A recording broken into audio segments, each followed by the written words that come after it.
नमस्कार विद्यार्थियों, मैं विनोद चौहान, प्रवक्ता विद्युत, राजकीय पॉलिटेक्निक महाविद्यालय जोधपुर से। विषय ई 209 electrical workshop, chapter 5 domestic appliances से।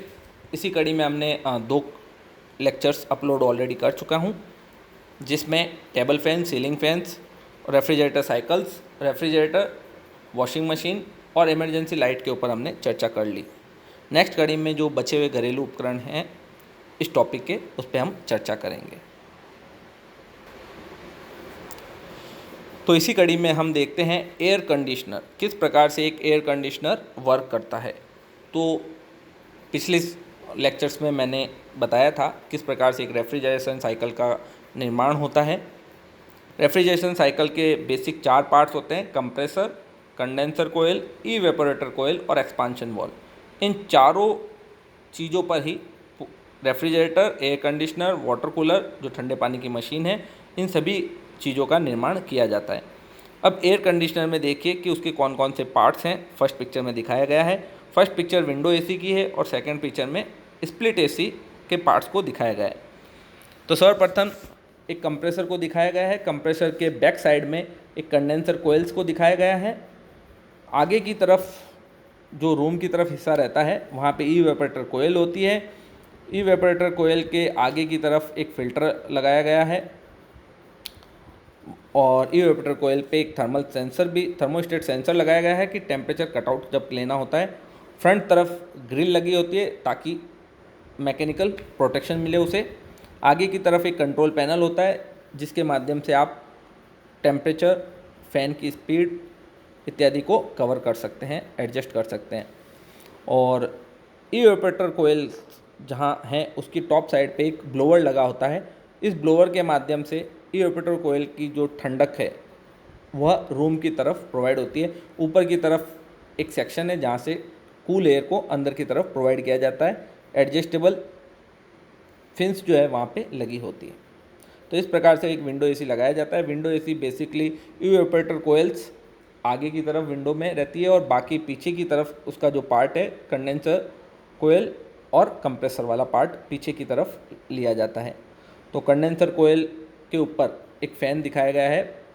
उस फैन से हम एयर फ्लो करते हैं तो हीट जो है वो बाहर एटमॉस्फेयर में रिजेक्ट हो जाती है, छोड़ी जा सकती है। एयर कंडीशनर इलेक्ट्रिकल एफिशिएंसी के दर्जे से स्प्लिट एसी से अधिक पावरफुल है। इसमें ऊर्जा की खपत कम होती है। सेकंड, स्प्लिट एसी दिखाया गया है। नॉर्मली आजकल हाउस में बहुत सी जगह हाउस में स्पेस कम होता है तो वहाँ पे स्प्लिट एसी काम में लिया जाता है। स्प्लिट एसी में जो विंडो एसी है, इस पार्ट को अगर देखा जाए तो 2 टुकड़ों में बांट दिया। स्प्लिट एसी में जो इवेपोरेटर कोयल और एक्सपांशन वॉल है वह रूम में अंदर की तरफ होती है और जो टॉप में एक कैबिन लगता है छत के ऊपर या बाहर एटमॉस्फेयर की तरफ, वहाँ उस कैबिन के अंदर एक कंप्रेसर और कंडेंसर कोयल वहाँ उसमें रहती है। तो कंप्रेसर और कंडेंसर कोयल जो टॉप में लगी रहती है, बॉक्स उसमें रहती है। वहाँ से कंप्रेस एयर हीट रिजेक्ट के बाद कंडेंसर से होती हुई एक्सपेंशन वाल्व में आती है। वहाँ से इवेपोरेटर कोयल की तरफ जाती है। इवेपोरेटर कोयल में वह हीट को शक करता है। सक्शन, यहाँ पे हीट सक्शन होती है। हीट गेन के कारण जो उसकी ट्यूब्स है वो ठंडी हो जाती है और जब उस ठंडी ट्यूब पे एयर का फ्लो होता है तो रूम का टेम्परेचर भी अकॉर्डिंग उसके सेट हो जाता है। यहाँ से अगेन ट्यूब के माध्यम से कोयल टॉप की तरफ जो चैम्बर है उसमें गैस को भेजा जाता है। यहाँ पे एक पानी का पाइप भी निकाला जाता है क्योंकि कितनी बार जो इवेपोरेटर कोयल है उन कोयल पे अधिक ठंडा हो जाती है तो वहाँ पे वेपर की पानी की बूंदें इकट्ठा हो जाती है। वो पानी की बूंदों को हम बाहर किसी पाइप के माध्यम से छोड़ देते हैं, अदरवाइज़ रूम में पानी होने की संभावना बढ़ जाती है। तो इस प्रकार से एक स्प्लिट एसी का निर्माण होता है। इसमें जो अंदर की तरफ यूनिट होती है उसे हम इंडोर यूनिट और बाहर की तरफ होती है उसे आउटडोर यूनिट कहते हैं। इंडोर यूनिट में front panel, air inlet, air filter, air outlet, horizontal air flow grid, vertical air flow lower, inside और डिस्प्ले पैनल दिखाई देता है। और आउटडोर में कनेक्टिंग पाइप है, कनेक्टिंग केबल है और स्टॉप वाल्व। तो ये सारी चीज़ें एक स्प्लिट एसी में दिखाई देती है। तो इस प्रकार से एक स्प्लिट एसी, इसमें अमूमन कुछ बड़े बड़े प्रॉब्लम्स आते हैं, जैसे कि थर्मोस्टेट जो है अगर वह वर्क नहीं करे तो जो कटआउट है वो वर्क नहीं करेगा, तो रूम का टेम्परेचर मेंटेन नहीं किया जा सकता। देन सेकंड, अगर ओवरलोड रिले जो है थर्मल ओवरलोड रिले वह सही से वर्क नहीं करे तो कंप्रेसर के ऊपर इफ़ेक्ट आएगा और कंप्रेसर जल सकता है। देन फिल्टर वाला पार्ट, इवेपोरेटर कोयल के आगे अगर फिल्टर आप समय पे साफ़ नहीं करते हैं तो इवेपोरेटर कोयल से जो हवा आ रही है वो आपको ठंडी नहीं मिलती है, उस वजह से भी इफ़ेक्ट पड़ता है। अगर आपकी जो फ़िल्टर है वो चॉक हो जाते हैं तो कंप्रेसर पे भी भार पड़ता है। देन कितनी बार इवेपोरेटर कोयल जो होती है उसके अंदर ज़्यादा टेम्परेचर कम करने पे उसके ऊपर धीरे धीरे आइस जमने लग जाती है, और इवेपोरेटर कोयल के अंदर भी जो आइस जमती है उसकी वजह से उसका जो एरिया है वो घटने लग जाता है, जिससे कंप्रेसर के ऊपर अधिक प्रेशर पड़ने लग जाता है, इससे भी कंप्रेसर जल सकता है। तो ये सारे फॉल्ट्स एयर कंडीशनर के हैं, इनके उपाय भी आप अगर सर्किट डायग्राम में उनको फॉलो करते हैं तो सॉर्ट आउट हो जाते हैं। नेक्स्ट है वाटर कूलर, ठंडे पानी की मशीन यहाँ दिखाई गई है। तो एक ठंडे पानी की मशीन के अंदर हम सारा कुछ वही रेफ्रिजरेशन साइकिल को फॉलो करते हैं। इवेपोरेटर कोयल जो होती है वह जो पानी का टैंक होता है उसके बॉटम में या चारों तरफ लगाई जाती है। यहाँ दिखाया गया है कि किस प्रकार से एक वाटर कूलर की संरचना है। तो सबसे नीचे कंप्रेसर है, कंप्रेसर के आगे की तरफ एक कंडेंसर कोयल है, उसके पीछे एक फ़ैन ब्लेड और फ़ैन मोटर लगाई गई है उसको ठंडा रखने के लिए।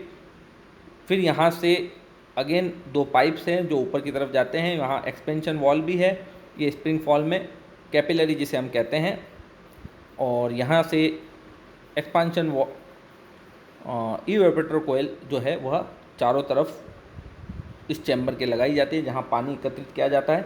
उस ठंडे इवेपोरेटर कोयल के कारण जो पानी है वह ठंडा होता है। टॉप की तरफ में एक फ्लोट बॉल लगाई गई है जो कि इनलेट वॉल पे रखती है, ताकि पानी जब इसमें कम हो, पानी जब पूरा भर जाए तो बॉल ऑटोमेटिक उसको कटआउट ले ले, ताकि पानी वेस्टेज नहीं हो, बाहर गिरे नहीं। आगे की तरफ एक टैप लगाई गई है जहाँ से आप ठंडा पानी प्राप्त करते हैं। टॉप की तरफ पे एक ढक्कन होता है जिसे आपको खोलना और बंद करने के लिए होता है, सफाई के लिए। यहाँ पे एक रबड़ की गैसकेट भी लगाई जाती है ताकि कि पानी जो है वह टोटली ठंडा रहे, उस पर लीकेज नहीं हो बाहर के टेम्परेचर से। तो इस प्रकार से एक वाटर कूलर डिज़ाइन किया जाता है। फॉल्ट इसमें वही रहते हैं जो बेसिकली एक एयर कंडीशनर, एक रेफ्रिजरेटर के फॉल्ट्स होते हैं। वाटर कूलर जनरली दो टाइप के फॉर्म में आते हैं, एक होता है फुल स्टेनलेस स्टील और एक के अंदर फाइबर बॉडी अटैच होती है। वाटर कूलर बेसिकली कैपेसिटी पे आते हैं जिस टाइप, जैसे कि 20/40, 40/60 लीटर, इस टाइप से। 20/40 का मतलब होता है 20 लीटर एट अ टाइम ठंडा किया जा सकता है, और 40 लीटर इसके पूरे टैंक की कैपेसिटी होती है। तो ये इसकी कैपेसिटी के अकॉर्डिंग वाटर कूलर डिज़ाइन किए जाते हैं। 40/60 भी आते हैं जिसमें 40 लीटर 1 घंटे के अंदर वह ठंडा कर सकता है पानी 40 लीटर को, और 60 लीटर उस पूरे टैंक की, वाटर टैंक की कैपेसिटी होती है जो उस वाटर कूलर के अंदर है। तो इस प्रकार से वाटर कूलर को डिज़ाइन किया जाता है और उसके अंदर ये फॉल्ट आते हैं। देन नेक्स्ट है MCB, जिसका पूरा नाम है मिनिएचर सर्किट ब्रेकर। विद्युत उपकरणों के लिए सबसे सेफ्टी के पर्पज़ से देखा जाए तो सबसे उपयुक्त उपकरण है। यदि MCB प्रॉपर वर्क नहीं करे तो उपकरण को जलने से कोई नहीं बचा सकता है। अतः एक MCB का चयन बहुत ही उपयुक्त होना चाहिए। MCB न उच्च रेटिंग की होनी चाहिए, न ही निम्न रेटिंग की होनी चाहिए। जिस सर्किट में आप लगा रहे हैं तो इसकी कैलकुलेशन प्रॉपर होनी चाहिए, अदरवाइज़ यह सर्किट में निम्न रेटिंग की लगाई तो बार बार ट्रिप करेगी, और उच्च रेटिंग की लगाते हैं तो शॉर्ट सर्किट होने पर भी यह कार्य नहीं करती है। तो इस प्रकार से एक MCB के पूरे कंस्ट्रक्शन को दिखाया गया है। अगर राइट साइड से देखें हम तो सबसे ऊपर एक अपर टर्मिनल है जिसमें इनकमिंग सप्लाई प्रोवाइड की जाती है। उसके थोड़ा सा नीचे आए तो थर्मल प्रोटेक्शन बाई मेटल युक्ति लगा रखी है। एक द्विधातु, जिसे हम द्विधातु कहते हैं, बाई मेटल मीन्स द्विधातु सुरक्षा पद युक्ति, तो यह अटैच होती है। नीचे की तरफ में देखिए एक आर्क चैम्बर है। जब ये कटआउट लेता है तो इसके अंदर हाई करंट के कारण आर्क उत्पन्न होती है। उस आर्क को दबाने के लिए आर्क चैम्बर डिज़ाइन किया गया है। उसके नीचे इलेक्ट्रोमैग्नेटिक प्रोटेक्शन, एक सोलेनॉइड मैग्नेटिक कोयल है, जिसके कारण मैग्नेट जब उच्च धारा प्रवाहित होती है तो मैग्नेट बनने के कारण ये इसको खींच लेती है। फिक्स कॉन्टैक्ट है, मूविंग कॉन्टैक्ट दिखाया गया है, लोअर टर्मिनल है और डिन रेल होल्डर है पीछे जहाँ इसको फिक्स करना है वहाँ के लिए। राइट साइड में आते हैं हम तो स्पेस फॉर आइडेंटिफिकेशन मार्क, किस एम्पेयर की रेटिंग की ये एमसीबी है, ये यहाँ मार्क किए जाते हैं। यहाँ एक ऑपरेटर नॉब है और पीछे की तरफ इसके पूरा ऑपरेटिंग मैकेनिज्म अटैच रहता है। ऊपर जाते हैं हम तो एक ट्रिपिंग लीवर दिखाया गया है। तो जब एमसीबी में उसके मान से उच्च धारा प्रवाहित होती है तो बाई मेटेलिक स्ट्रिप जो है वह फ्री हो जाती है और वो जैसे ही प्रेस करती है वो यहाँ नीचे के जो कॉन्टैक्ट्स हैं उनको मुक्त कर देती है। तो फिक्स कॉन्टैक्ट और मूविंग कॉन्टैक्ट के बीच में ऑटोमेटिक गैप क्रिएट हो जाता है। एमसीबी सदैव ऊपर की तरफ ऑन होती है और नीचे की तरफ ऑफ होती है। यह गुरुत्वाकर्षण के नियम को ध्यान में रखते हुए किया गया है, क्योंकि गुरुत्वाकर्षण के कारण जैसे ही लीवर फ्री करता है, गुरुत्वाकर्षण के कारण, वेट के कारण वह ऑटोमेटिक नीचे आ जाती है। तो इस प्रकार से एक एमसीबी का निर्माण दिखाया गया है।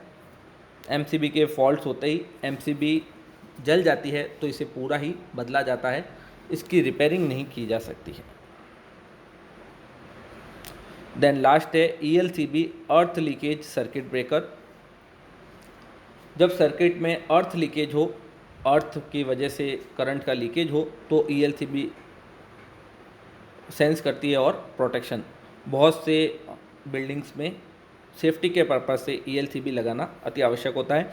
किस प्रकार से वर्क करती है तो इसका सर्किट डायग्राम दिखाया गया है कि लाइन और न्यूट्रल के बीच में एक ट्रिप कोयल होती है, जो कि सर्च कोयल जो है, जो कैलकुलेट करती है लाइन और न्यूट्रल के बीच की करंट्स को। जब ये करंट्स 10%, तो लाइन और न्यूट्रल के बीच करंट्स यहाँ सेंस होती है और यह आगे आते लोड के अंदर जो कैलकुलेट करंट है उससे कैलकुलेट होके यह वर्क करती है। नीचे के चित्र में दिखाया गया है किस प्रकार से यह वर्क करती है। तो 3 फेज़ के अंदर लोड है, यहाँ पे एक सीटी के माध्यम से जो ईएलसीबी रिले है वो दिखाई गई है। ये सारी करंट्स को कैलकुलेट करते हैं। यदि एक रेटेड करंट से ज़्यादा करंट फ्लो होने लग जाती है, मीन्स लोड अगर गलती से अर्थ हो जाए तो वह सिस्टम से और ज़्यादा करंट लेने लग जाता है। तो ये सीटी के माध्यम से दोनों तरफ की करंट, अर्थिंग करंट और जो लाइन की करंट है वह सेंस होने लग जाती है। उस वजह से यह कोयल को ट्रिप कर देता है, लाइन की सप्लाई को कट कर देता है। तो इस प्रकार से एक ईएलसीबी वर्क करता है। तो धन्यवाद। इसी के साथ 209 का जो 5वां चैप्टर है घरेलू उपकरण, उसकी संरचना, उसके उपयोग और कौन कौन से फॉल्ट आ सकते हैं वो हमने चर्चा की।